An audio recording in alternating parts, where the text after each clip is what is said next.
पाकिस्तान के इदारों पर एक धब्बा है जिसका नाम रैब है। उनसे गलती हुई कि हमने इस काले कानून को, डिक्टेटर के कानून को खत्म नहीं किया। आपकी अपनी काबीना में वो लोग बैठे हैं जिनके ऊपर नैब के रेफरेंसेस हैं।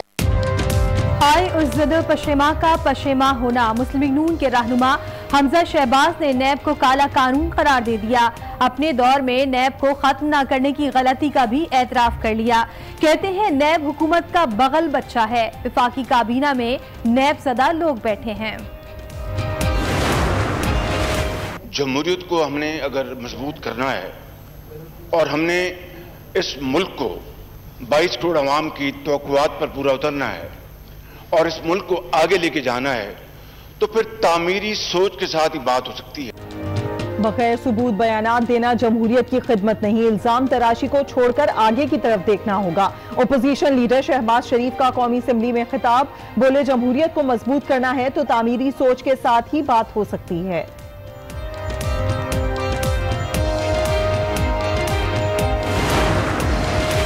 पंजाब में कोई कारोबार ऐसा नहीं जिस पर शरीफ खानदान का कब्जा ना हो। वजीर इत्तलात फयाजुल हसन चौहान का रद्द अमल। कहा पोल्ट्री इंडस्ट्री पर हमजा का नाजायज कब्जा था। राना मशहूद उनके फ्रंटमैन थे।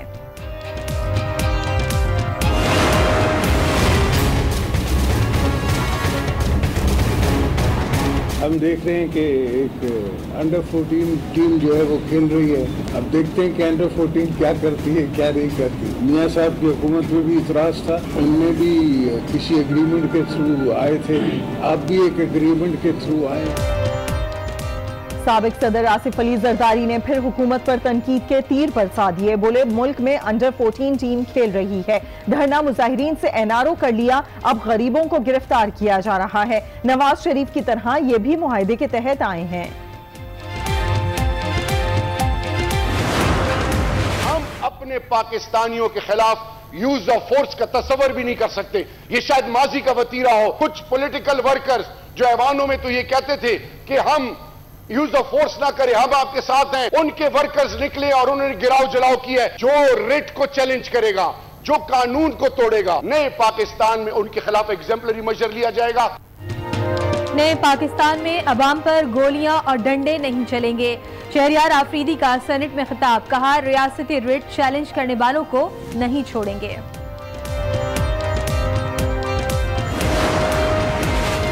वजीर आजम इमरान खान की जेर सदारत वफाकी काबीना का इजलास। शुरा को कौमी सलामती कमेटी के फैसलों पर एतमाद में लिया गया। वजीर आजम रवा माह 3 रोजा दौरे पर मलेशिया जाएंगे।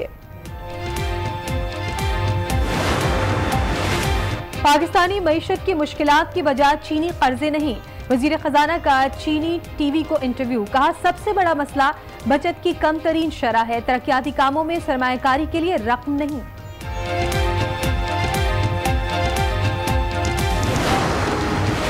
कंट्रोल लाइन पर भारतीय फौज की दहशतगर्दी। थप सेक्टर पर फायरिंग से सिपाही जहीर अहमद शहीद हो गए। ताल्लुक जिला भंबर के गांव सुल्तानपुर से है। पाक फौज का भी भरपूर जवाब।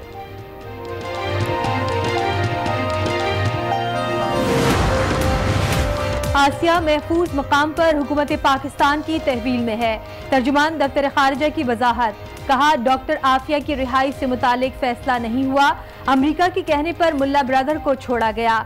अफगान अमन में मदद मिलेगी। तर्जुमान की हफ्तावार ब्रीफिंग।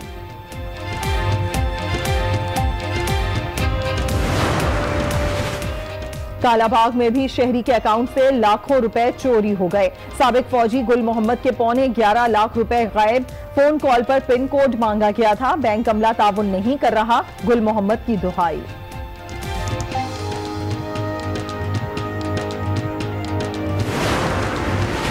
कराची के इलाके सदर में गैर कानूनी तामीरात मिसमार। दुकानदारों का एहतजाज।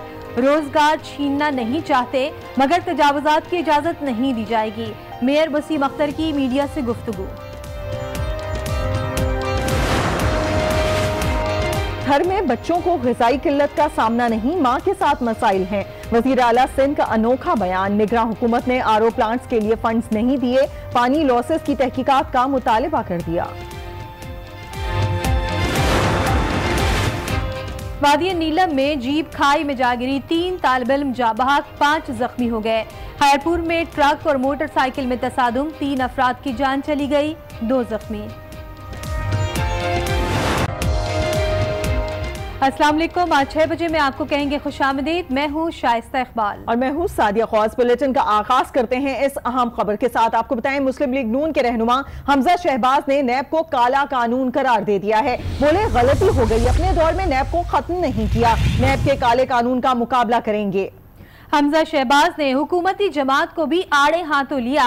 कहा, विफाकी काबीना में नैब ज़दा लोग बैठे हैं। मुस्लिम लीग नून के रहनुमा हमजा शहबाज ने नैब को काला कानून करार दे दिया।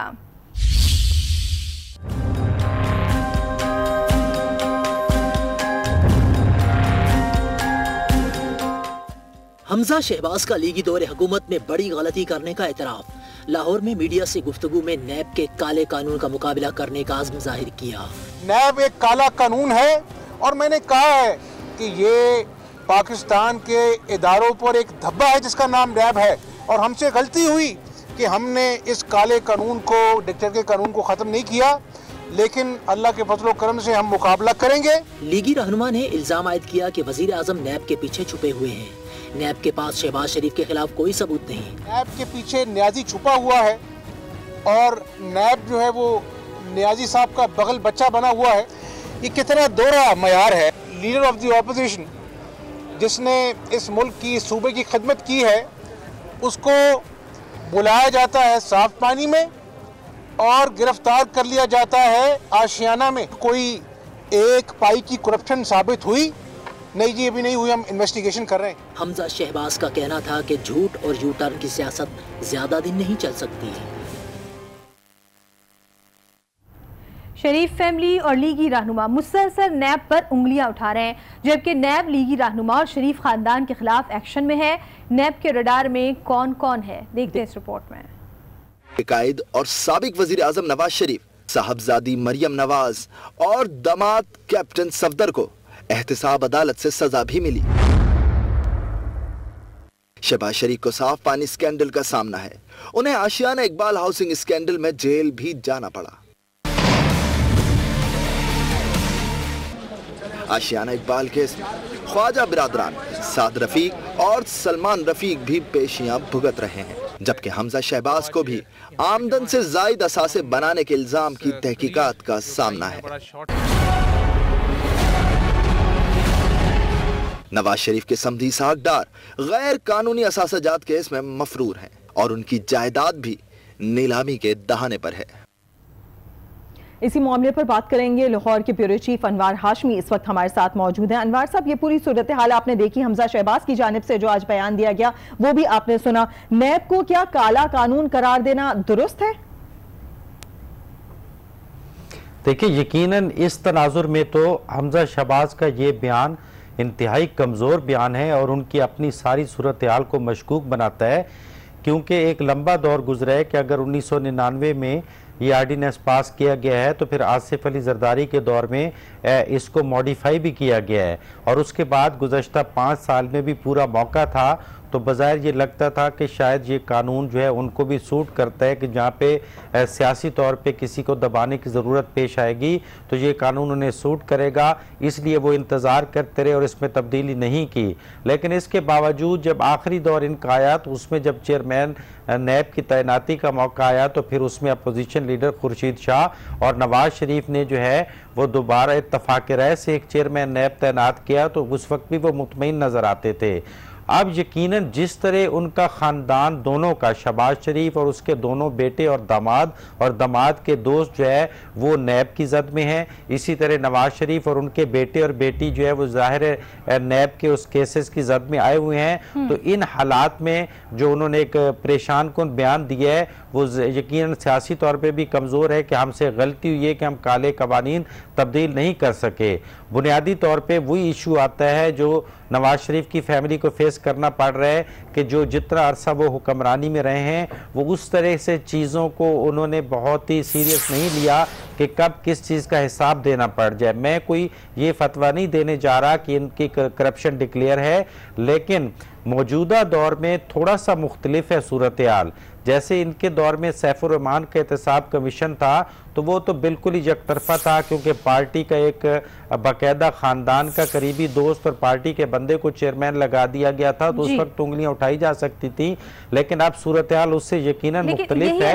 लेकिन अगर हम दौर की बात करें और मौजूदा जो सूरत हाल है उसकी बात करें तो नून लीग के जितने भी रहनुमा हैं वो नैब पर उंगलियां उठा रहे हैं, खास तौर पर जो शरीफ फैमिली है, जबकि वो इस जद में भी है और बहुत सारे केसेस पर उन पर चल रहे हैं। इस तरह का बयान देना और इतना स्टेटमेंट इस तरह का आना, इसका कितना इम्पैक्ट होगा खास तौर पर नून लीग पर?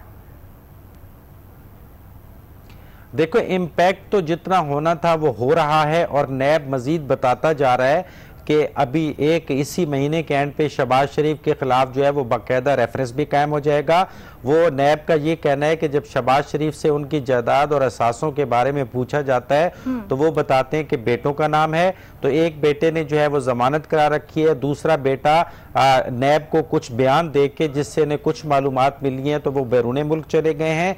साद रफीक के बारे में जिनका लिंक बनता है, नैब बिल्कुल इस चीज़ पे कायम है कि पैरागॉन कंपनी के वो मालिक हैं और वो जैसे ही जमानत से फारिग होंगे तो हम उनके खिलाफ सबूत पेश कर देंगे। लेकिन शायस्ता, जिस तनाजुर में ये आप सवाल पूछ रही हैं, इसमें बुनियादी तौर पे बैकग्राउंड इसलिए पुरस्रार बना था कि जब नवाज शरीफ के अपने दौर में ये नैब के केसेस शुरू हुए, चेयरमैन नैब को इन्होंने एतमाद के साथ तैनात कर दिया। माजी की तरह उन्हें एतमाद था कि हुकूमतों की तरफ उंगली नहीं उठेगी, लेकिन उस वक्त आप यकीनन एक ऐसी फिजा ज़रूर थी जिस पे दीगर जमातों ने भी अपना रद्द अमल दिया कि हुकूमत में होते हुए भी नैब की अदालतों की कुछ कार्रवाइयां ऐसी शुरू हो गई। हमारे साथ ही मौजूदा वज़ीर इत्तलात पंजाब फयाजुल हसन चौहान साहब ने हमें ज्वाइन किया है। बहुत शुक्रिया फयाजुल हसन चौहान साहब। क्या कहेंगे आज हमजा शहबाज का जो स्टेटमेंट आया है, खास तौर पर उन्होंने नैब पर उंगली उठाई है और जिस तरह की ज़बान इस्तेमाल की है, जिस तरह से न्याजी साहब के लिए कहा है कि नैब जो है न्याजी साहब का बगल बच्चा है। बिस्मिल्लाहिर्रहमानिर्रहीम। मेरा ख्याल है कि आज पूरी पाकिस्तानी कौम को ये चीज़ समझ आ जानी चाहिए कि नवाज शरीफ साहब, उसके बाद शहबाज शरीफ साहब, उसके बाद फर्जंद आला जनाब हमजा शहबाज साहब, इनका करैक्टर क्या है, इनका इखलाक क्या है, इनकी मोरालिटी का आलम क्या है। मुल्क वो अदारा कि जो आईनी और कानूनी हैसियत रखता है और आईनी और कानूनी तौर पर उसकी जिम्मेदारी है कि इस मुल्क के अंदर करप्शन बदयांती के खिलाफ पॉलिटिशियन, हुक्मरानों और सियासतदानों और हर शोबा जिंदगी का एहतसाब करना उसकी जिम्मेदारी है उस अदारे की। उस अदारे के हवाले से कलमात और अल्फाज आज इन फर्जंद आला ने जो किया है और कुकड़ी माफिया का जो सरगना है हमजा साहब, उन्होंने जो ये अल्फाज यूज किए हैं, मैं ये समझता हूँ कि इंतहाई काबिल मजम्मत हैं। अब मसला ये है कि इनके लिए हालात वो होते हैं कि मीठा मीठा हर कड़वा कड़वा थुई थुई। जब ये करप्शन करते थे, जब ये पोल्ट्री इंडस्ट्री को जनाब अपने घर की बांदी बना के खरबों रुपए कमाया करते थे, जब 10 साल पंजाब के अंदर हर कारोबार को इन्होंने अपने घर की बांदी बनाया हुआ था। यहाँ पर गोश्त का कारोबार इनका कब्जा था, इधर मुर्गी के कारोबार पे इनका कब्जा था, अंडों के कारोबार में इनका कब्जा था, चीनी के कारोबार में इनका कब्जा था, आटे के कारोबार में इनका कब्जा था, केमिस्ट के कारोबार में इन्होंने अपना कब्जा किया हुआ था। हर कारोबार, हर सनत को, हर तजारत को इन्होंने अपनी इक्तदार के सरसद के, अपनी हुकूमत के सरसद के अपने घर का गुलाम बना के रखा हुआ था और खरबों रुपए की लुट मार का बाजार गर्म किया हुआ था। उस वक्त तो जना मीठा मीठा हब हब था। जब उन सारी चीजों का पुछ पड़ती आपके हुकूमती जना रियासत के अदारे वो करना शुरू करते हैं तो ये कड़वा कड़वा थुई थुई के मजाक ये अदालत के खिलाफ, मुल्क के खिलाफ, रियासत के खिलाफ ये अल्फाज इस किस्म के अदा करते हैं। मैं ये समझता हूँ कि ये इंतहाई काबिल मजम्मत शर्मनाक है।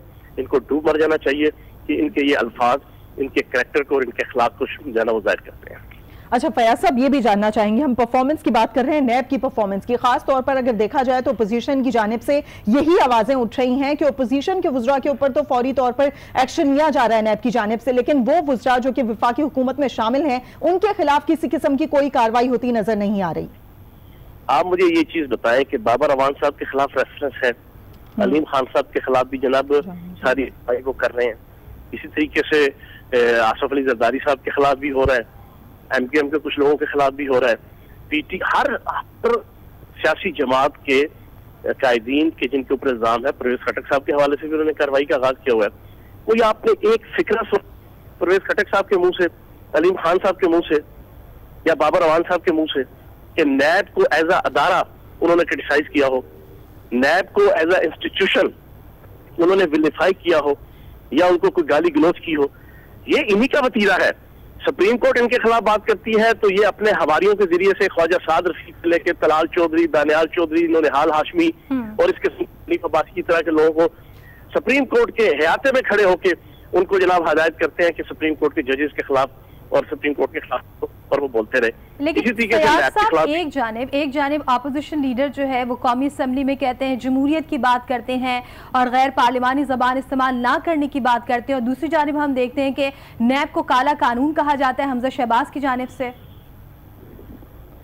मैं वही तो कह रहा हूँ कि जिस तरह एक भैंगे की दो आंखें नहीं आपस में मिलती है, इसी तरीके से इनके मौकफ आपस में नहीं मिलते। बाप कुछ और कहता है, बेटा कुछ और कहता है, एक वक्त में कुछ और कहते हैं, दूसरे वक्त में कुछ और कहते हैं। यही तो मुनाफिकत की सियासत है जो मैं असेंबली के अंदर और बाहर, पंजाब असेंबली में और पंजाब असेंबली के बाहर जब मैं बेनकाब करता हूँ तो फिर इनकी चीखें निकलती हैं।